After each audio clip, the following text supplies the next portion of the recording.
Welcome to Just Therapy, the podcast where we dive into mental health, family, faith, and living with traditional and conservative values. Whether you're looking for practical advice, seeking clarity, or simply want to strengthen the foundation of your life, you're in the right place. Together with fellow counselors, we'll tackle tough topics, answer your most pressing questions, and explore how traditional values and modern care can work hand in hand to build stronger, healthier lives. Please note that the content provided in this podcast is for informational and educational purposes only and is not intended to replace professional mental health care, diagnose, or treatment. Always seek the advice of your own licensed mental health provider or medical professional regarding your specific situation. While I am a licensed marriage and family therapist and my guests are also professional counselors, the discussions in this podcast are meant to offer general insights and should not be taken as personalized therapeutic advice. Listening to this podcast does not establish a therapist-client relationship with me or any of my guests. If you are experiencing a mental health crisis or have thoughts of harming yourself or others, please contact a mental health professional, call 911, or go to the nearest emergency room immediately. You can also reach out to a crisis hotline such as the Suicide and Crisis Lifeline at 988 in the United States for immediate support. Every individual's journey is unique, and what works for one person may not be suitable for another, so please use discretion and seek appropriate care as needed. Well, hey, Rikki, welcome to Just Therapy. It is so great to have you. Thank you so much. I'm so excited to be here. Yes, I'm fascinated by what you do and how you help people. So can you share with our listeners a little bit about who you are, what you do, and how you help? Sure. My name is Rikki Ash. I am an educator and speaker and coach. I'm in school for my doctorate in educational leadership, and I have a coaching practice called Rikki Ash Consulting, and it's spelled consulting, Soul, okay, with soul.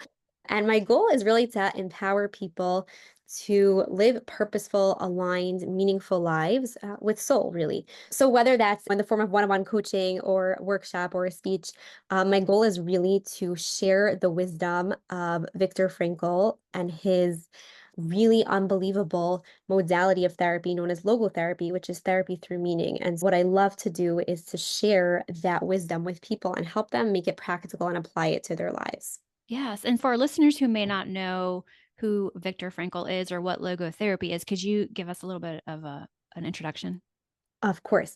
So Viktor Frankl, he lived in the early 1900s. He survived the Holocaust, and he was a psychiatrist actually before World War II, who worked very often with suicidal patients. And one of the things he started to realize was that the psychology of the day wasn't really working for most of his patients.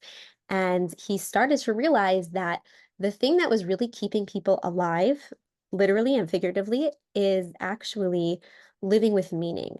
And as fluffy as that may sound, he really developed an entire system to help people understand how to actually find that meaning. And what's really unbelievable is that this was all before World War II.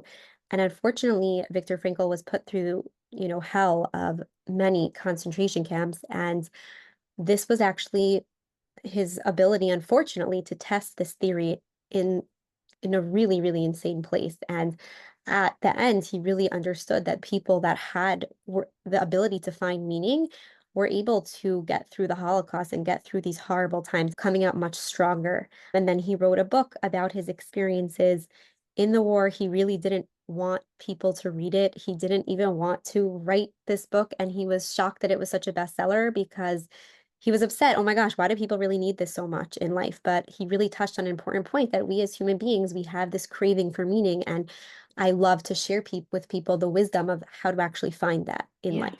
And that's what you're working on, your doctorate, your dissertation, right? Is that correct? Yeah. Yes, my doctorate is specifically on really the influence of spirituality on mental health. So a lot of logotherapy included. I'll keep you updated on Yeah. how that is going. Yeah, I know. And I just want to put it out there that if you guys love what you're hearing today, definitely follow up with Rikki. Check out her website. We'll put the links in the show notes for you to connect with her. And if you want to learn more, one of the things that I remember in our past conversation, and by the way, if you are a therapist and you're listening and you would love to get continuing education around logotherapy, there is a course on my website. I'll put the link in the show notes for you guys to learn about logotherapy and how to use it in sessions. It's a great episode. But one of the things that I really remember was we talked about finding meaning versus making meaning. And that has stuck with me since our conversation, because a lot of people say, oh, I make meaning out of things. I make meaning out of something that happens. But can you talk a little bit about the difference between finding meaning and making meaning? 100%. Yeah. Yeah, one of those things I love. So I think that the idea of, it is semantics, Mhm. making meaning, finding meaning. They could really be very similar. Viktor Frankl was very specific that it should be finding. And the reason for this specificity, I believe, is because he felt that meaning is always available, right? It's not that you have to manufacture it. It's not that you have to now like build it. It's Right. always there, and we have to find it, find where it exists. And so that means when someone's going through a challenge, it's not their job to now make meaning, right? Create some crazy whatever.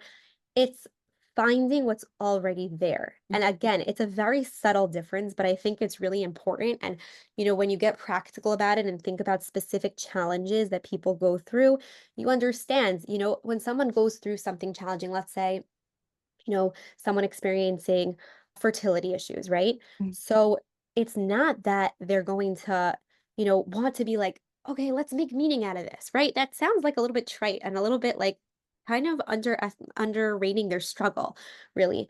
Whereas finding meaning is when they're ready, they'll find a way to take meaning out of that experience. But it might not be during the experience, right? It might be much later. It might be Right. they'll speak about it to others, maybe on a podcast, right? Right. Later on, but it's not like they're creating something. It's they're finding something within a challenge that they're going through. Mhm. Yeah, I love how you explain that. And it reminds me of, if you're going through something challenging and, whatever is going on with you presently, and you move through it and maybe you process it a little bit, but it's still kind of like, lingering years later, it's okay to look back on that and find the meaning in that experience. Like, how did it change you? How did you evolve?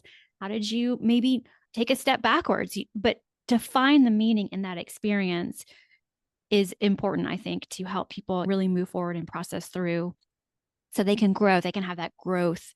What do they call it? Like the post traumatic growth almost is Yeah, kind of what I'm post-traumatic thinking of. resilience or Yeah. post something. Yeah, Yeah. post there's a word. Yeah, There's there's a word. And I know maybe I'm kind of going off on a tangent here, but I just find that when you shared that in our last episode or podcast, I just really, really struck with me about making meaning versus finding meaning is it's really interesting. Okay, so let's talk about today's topic, which is time management versus energy management, which I'm super excited about because as a mom, as a wife, as a podcaster, as a therapist, like this is like totally help me out, Rikki. Help me like get my act together here. So where would you like to start with time management versus energy management? okay, so I guess I'll really start with what's the difference, right? Mhm. Time management is what we all think of and we all strive for. Let me manage my time. Technically, what would time management be? I have 24 hours in a day. I have this many tasks. Let me align my day and my slots with the tasks that I need to do to fill those slots. That's, I guess, in theory, what time management is. The problem is it doesn't often work. We have a lot of time. Mhm. Everybody has the same amount of time. And even the busiest person, okay, when they say, right, you need something done, give it to a busy person, there's truth to that, and we can talk about that. But, right, even the busiest person still has 24 hours in a day. The problem is that not every time slot that you allot yourself do you have the same amount of energy, right? So let's say you've been working all morning, you have tons of meetings scheduled in the afternoon, you go home, you're with your kids, and then like at night you have another client or two, let's say, so you have that like 2 hour break in the middle of the day, and you have a few tasks that you need to get done, and you just can't get yourself up to do it. Why is that? Do you not have the time? You have the time. You don't have the energy. So I think the idea of time versus energy management is really to reframe time management as energy management. Okay. Does that make Okay. sense? Yeah, definitely. I love that. So how do we do it? Okay. So that's definitely a great idea, a great question. So here's the idea of energy, right? The law of energy is that energy isn't created or destroyed. It's transformed. So the amount of energy in a system like our bodies remains constant. So in our daily life, right, that means that the energy is really being converted from like one form to another. So, different things that are fueling our energy, right? Eating food, sleeping well, the things you always hear about, but it's worth saying because they're really important. And you need to make sure that your body has the energy to then expend on certain tasks. And it's also important to realize, right, different tasks are going to require different amounts of energy. So, how we schedule our day should also be around, is this going to be scheduled after an energizing activity? Or is it something that I don't really need a brain for, right? So I think the first step of energy management is conducting what I would call an energy management audit. Mhm. Auditing your Basically auditing your energy, right? Where is your energy going? Asking yourself some really important questions about what kinds of energy you're basically getting and using. Okay, so some ideas, some questions you might want to ask yourself, right? Are you getting 7 to 8 hours of sleep? Are you feeling well rested? Are you eating breakfast? Are you eating a balanced lunch? Are you making it a priority to move your body, right? A few times a week? Are you taking breaks during the day? Different things like that. Spending time with friends. Are you present in conversations? Do you enjoy it? Are you enjoying your leisure time? Are you celebrating successes? Are you distracted? Are you able to think proactively? Are you able to find meaning in activities, right? Are you able to finish the tasks on your to-do list? That's probably like a good rough list of different, ideas of how to actually audit your energy levels. Like, where is your energy going? And if you're realizing you're not getting this right sleep, you're not enjoying certain things, you're not eating balanced meals, those are definitely places to start, of course, because, that will all help with your energy. Because again, a conversation with the friends, that can fuel your energy. It's not just food, it's not just sleep. There's like just enjoying life, right? Finding meaning in different things, that's going to fuel your energy and be like, oh, I'm so energized when you say that. I can go like climb a mountain, like or run a marathon. Maybe the marathon ends up being, something work related or taking care of your kids, but you need that, right? So I think that's sort of the first step. Does that make sense? Yeah, definitely. I'm already thinking back to my weekend and my last week and where did I find that I had the energy and where did I not have the energy? And I'm just kind of taking stock of why that was or why my energy might have lulled.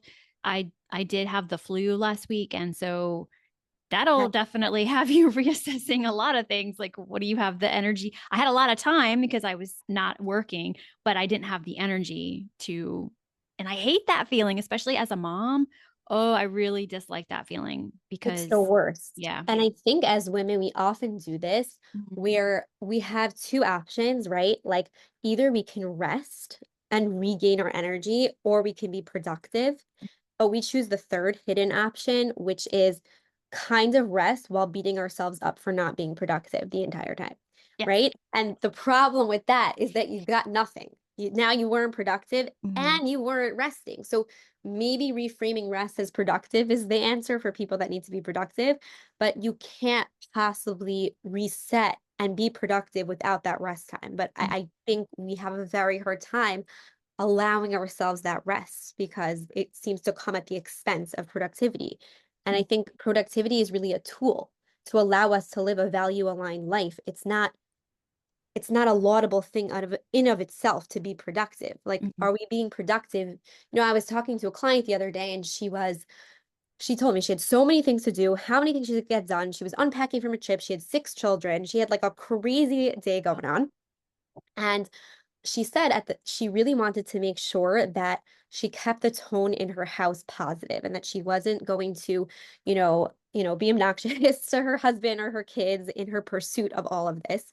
And that was a really hard thing for her. But I think what we realize is, what is the point of being productive if it's going to upend your value system? Right. Yeah, that's a really good point. How did she do with that task or, with that challenge to herself? Did she? I think she was okay leaving some dishes in the sink, things like that, leaving something on the table, really literally, to avoid upending the entire day. And that's sometimes a decision we have to make. We're going to be less productive, but it's in the pursuit ultimately of our values, and that's going to leave us feeling much, more joyful and content in the end anyways. So I think that's just important. Productivity is a tool, it's a means. Yeah, no, I really like that. That's important.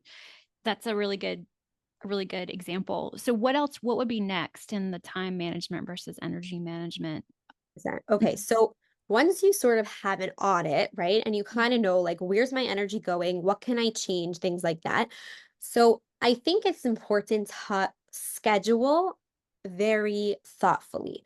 So if you go through a day, maybe take notes throughout the day, right? Let's say in the morning, you're a lot more energized, you get a lot more done. So Mhm. those are the times to do the tasks, I believe, that require a lot more creativity from your brain, right? Like you really need to sit and think and create. That's the time to do that. A Mhm. lot of times when you have admin work, as long as you're sitting down, like you don't really need a brain to do it, those are tasks you might want to leave for when you have a little bit less energy. Although, if you're not going to be able to get yourself to even sit down, then that might not be smart. You have to know yourself. For me, I'd rather, let's say, schedule a client when I have a little bit of less energy, which I know sounds bad, but I'll tell you why it's not, right? Uh-huh. Not because I'm not going to have the energy to see them, but it's going to force me to sit because the energy has to be for them. It's not my own. Meaning the motivation is coming from I need to be there for this person rather than like I need to take care of something for myself. And so I have a lot more motivation when someone else is involved than when the only motivation is like, no one's going to know if you don't go. Right. And then Right. once I'm sitting, then after that call, I'll do admin tasks because I still might be lower energy. I'm not saying low, but Right. lower, but I'm already sitting. So don't get up from your computer. Just finish, Right. just do it because to get yourself to sit is going to take energy. Right. No, I like that example too. It has it gets me thinking about, well, when's my energy naturally higher than not? And so what am I scheduling during that time that works for me? I think that's a really interesting. Okay, that's a good point. So after we schedule or we think thoughtfully about our energy and we're kind of making, notes about when it would be best to do certain tasks, what do you do then? Well, I also think what's important to note about the tasks is that you want to block out time slots that are effective for productivity. So, usually research shows like 90 to 120 minutes. After that time, you find yourself, most people find themselves really antsy, like that, oh my gosh, like I can't anymore. Mhm. Don't ignore that. Honor that. If you're getting antsy, you need a break. Your body, your brain, this is a good time to take a walk, to have a snack, to refuel. If your body is sending a message, you need to refuel, Mhm. then you need to refuel. And it's not necessarily helpful to work for 3 hours straight because by the end, you might not really be working that well. I think another important point is when you have those, those blocks to dedicate to something, you want to make sure that you are minimizing distractions. Mhm. Because every time you check your email, even if it's like, oh, it's just 2 seconds, it's actually stopping a process. And then you have to like reset and restart and Right. remind your brain. Like it's almost like switching tabs. And eventually it takes time to like get back to it. And it adds so much more time than you would ever imagine just by like checking an email. So Mm. you want to say, okay, at the end of these 45 minutes, I'm going to check my email for 10 minutes. Yeah, That's perfect. But doing it every 4 seconds is just like a disaster for productivity sure. because you're just going to keep on elongating the task that should have taken a lot faster. Yes, I think that makes sense. I can get on board with that, especially as a therapist. We work by the 50-minute hour, I guess. So it's like if I only have 10 minutes between clients or between sessions, it's not really smart for me to check my email because I get on there and I go, oh, I have 15 emails. And I can't do anything about it now. Really, I have to wait until I have the time for it later, like the time management that is built into the day to check the emails. So don't even check it because it's just going to overwhelm me and suck my energy. I know that about myself for sure. 100%. Yeah. Okay. Okay. So what do we do next? Okay, so next, I think it's also important to understand why this is much harder for some of us than Mhm. others. Why do some of us procrastinate endlessly and other people have an easier time? And I think there is really brain science behind this. They say, right, there's parts of the brain, there's something known as the anterior cingulate cortex, Mhm. which is really the part for any of you, therapists or people who really understand this stuff. There's like that's the part of the brain that a lot of times is overactive with people with OCD. So it's something involved in initiating action. And what tends to happen is that there's almost like a disconnect between that part of your brain and the amygdala, which is, a part of your brain that deals with part of the limbic system with emotions. And there's a part of your brain that actually it just doesn't communicate as much. There's something there. There's like a breakdown in communication between those two parts of the brain in people that's shown in people that procrastinate. So what's fascinating is that when you procrastinate and you are like a procrastinator by nature, it could very well be that it really is going to be more difficult for you because you have this, disconnect in your brain. Now, who's to say what happened first? Did you procrastinate so much that you rewired your brain? Or did were you born this way? It's hard to Right. know. Right. But either way, if your brain is wired in such a way, whether you did something to wire it that way or not, it's important to acknowledge that these things are going to be harder and to put certain strategies in place and know it's going to be difficult, but that the more you do it and the more you get into the habit of really prioritizing energy management and trying to work in a productive manner during the times that you allot yourself to work, it's really important to just acknowledge it's going to be hard, but it's going to get easier, but you have to rewire. Right. So rewiring, it takes energy, right? So it's going to take more energy, which is why you're going to have less capacity, and that's okay. It's just important to acknowledge and sort of realize. Sure. Sure. I think that makes so much sense. I'm trying to think of what it is that I procrastinate on. And it's usually stuff like cleaning, Yes, me going too. to the grocery store, things like that. Not so much when it comes to like work or work related tasks, but I do see, and I think maybe it's not so much, it's just maturity maybe for some people. Like I'm thinking about, teenagers who procrastinate versus the ones who don't. And that could be personality, right? That could be For sure. somebody's personality is just they're programmed. They kind of come into the world like that. They just have a knack for getting things done and moving on to the next thing, where some are like a little less, it's not so much on their priority list. They get around to it eventually, but in the meantime, they kind of waste time or they stress themselves out. And so teaching those skills to how to stay ahead of the procrastination, I think for teenagers is really important. But Yeah, even if you've been a procrastinator as an adult, like you said, I think the first step is you have to acknowledge that you're doing this. You have to be aware and you have to be honest with yourself. You have to like choose the reality here of, hey, I am the one doing this to myself. You know, for sure. And I yeah. think there's also some strategies, especially like teenagers, young adults, it really could help. And one of those main strategies that I always say is like the first thing to do is minimize the amount of decisions that you have to make in a day. Hmm. Because speaking of energy, every time you make a decision, it's energy, right? It's taking up a lot of energy. Some people are really bad at decision making. They consider themselves really bad at it. It's just because it takes a lot of energy. And at a certain point, you're going to have decision fatigue. Right. So if someone could even the night before something, right? They lay out their clothes or they decide, okay, this is what I'm going to do tomorrow, Hmm. then just that small act of planning in advance and minimizing the decisions they have to make the next day about their day, it's going to be a lot easier to not procrastinate. Because then let's say you have an hour break and you're deciding, should I go out for lunch or should I just make a quick lunch here and then work, right? Hmm. If you know you're going to have that break and you make a decision the night before, so that's going to save you not just that hour, but so much more time because you're going to be agonizing. You know, when you agonize over a decision, what you should do at that time, and then you do nothing? Yes.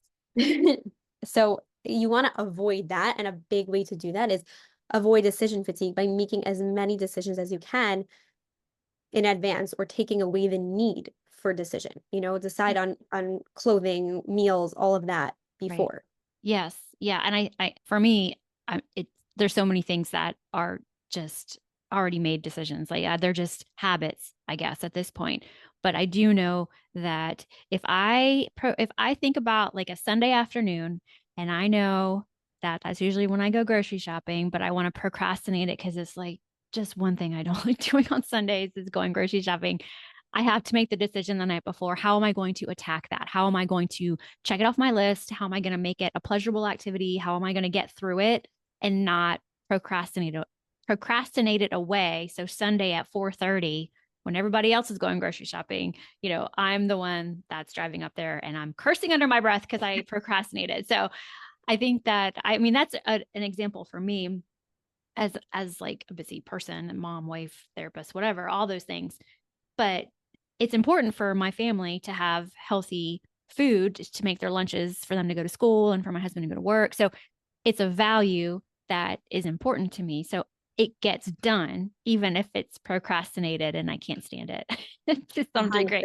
100%. Yeah. So I love it because you have to be aware of what your values are and what's important to you. And you have to almost, I mean, it has to be, in my mind, it has to be a high priority, a high value that is a non-negotiable almost.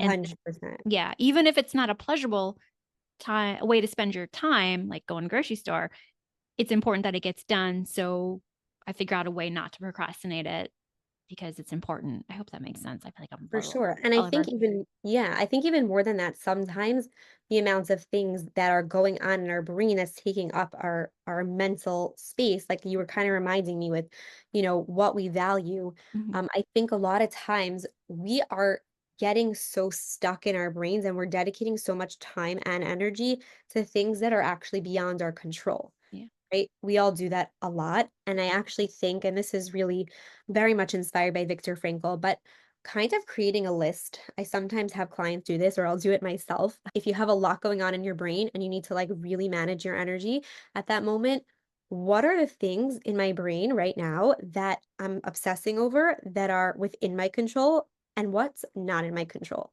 Right. And sometimes putting it out there on paper and just seeing like two columns, control, not in control, it helps because you're like, oh my gosh, this is not in my control. What, like, I'm spending so much energy on it and it's not getting me anywhere. Mm. Let me now go to the control column and see what can I practically do.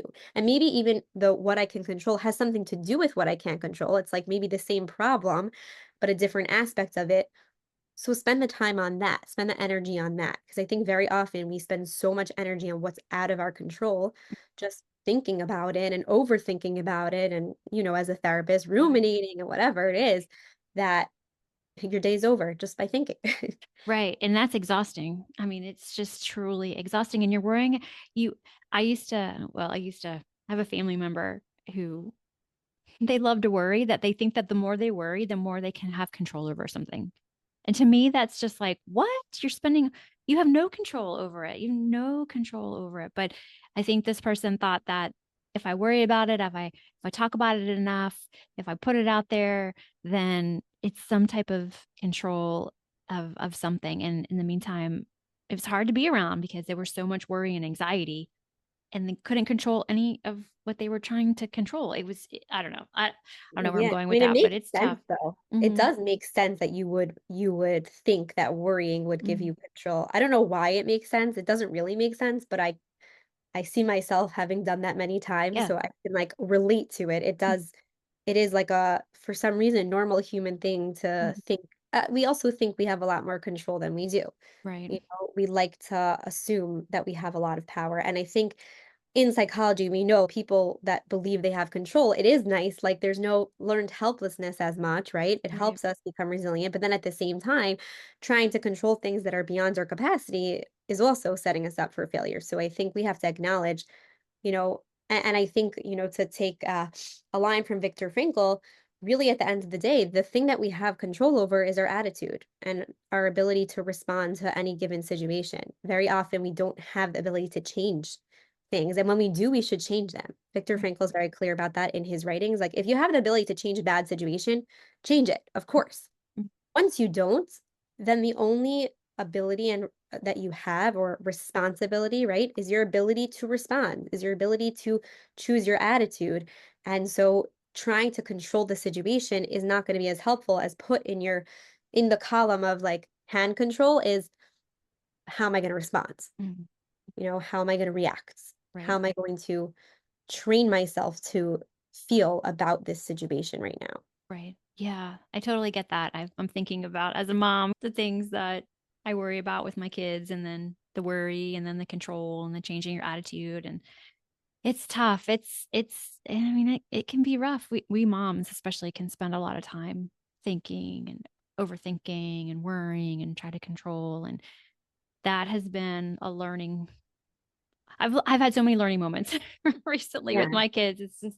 It's very Yeah. And on the one hand, it's much easier said than done. sure. And then on the other hand, it sounds funny, but some things I find are easier done than said, Mhm. right? Sometimes, and this is also a very, Viktor Frankl type of concept. Sometimes we just have to launch into action. And that gives us sort of an idea of like, right, let's say you're having trouble figuring out, like, what do I want to do with my life? I feel so lost and confused. And I don't know, sometimes just looking at what's right in front of you and just launching into action, then that sends you on a path of, Right. okay, this is what's meaningful to you rather than the existential questioning that may or may not ever ends, right? So sometimes yes, thought and thinking and going through things and really whatever is helpful and important and necessary. And then sometimes just do the thing. Yeah. Then you'll think about it when it's over. But I think it's like interesting because yeah, sometimes better done than said, better said than done. I know I Mhm. think about that often. Yeah, well, you've definitely given me some more to think about. I always enjoy our conversations. I'm so glad that you've joined me on this new podcast, Just Therapy. I'm so glad you're here. Is there anything else you want to share with our listeners before we end? Yeah, I guess just think about time in terms of energy and do whatever you can to make sure you have enough of it because you're going to need it. Yes, and you have a new program coming out too soon. You want to talk a little Yes. bit about that? Sure. It's officially launched. It is called Soul to Soul, SOLE to SOUL. Okay. So your individual path to meaning. And it includes topics like these: time management, energy management, a little bit more of a background on logotherapy and some of the techniques that we haven't discussed here, but they are in Lisa's other podcasts. So you could Mhm. definitely check that out. And it goes through really some practical strategies and techniques for daily life and improving living and improving alignments and being able to live a more purposeful, meaningful life. Yeah, definitely. So I will put all the links in the show notes if you guys want to check it out. Maybe could you share a little bit like who do you think this program is really for? Who would really benefit from this program? Perfect. So I think it's really anyone. Well, if you resonate at all with this conversation, you'll probably benefit. Anyone who is, whether you're a mom or you're just a busy person or you're overwhelmed, feeling burnt out, a little bit stressed, whether you're going through something particularly challenging or not, maybe it's just the daily life hassles, which tend to be a lot more challenging even than some of the biggest challenges. Just looking for ways to really align your life into the way that you want to be living, right? You don't want it to be that every single day it's like, oh, I'm waking up, but like I just got to get through the day. Yeah. And if you're finding that you just drag your feet through the day and you're not like enjoying, you're like, what's the point? This course might be for you. Okay. Well, thank you again, Rikki, for being here. This has just been awesome. Thank you for having me. You're welcome.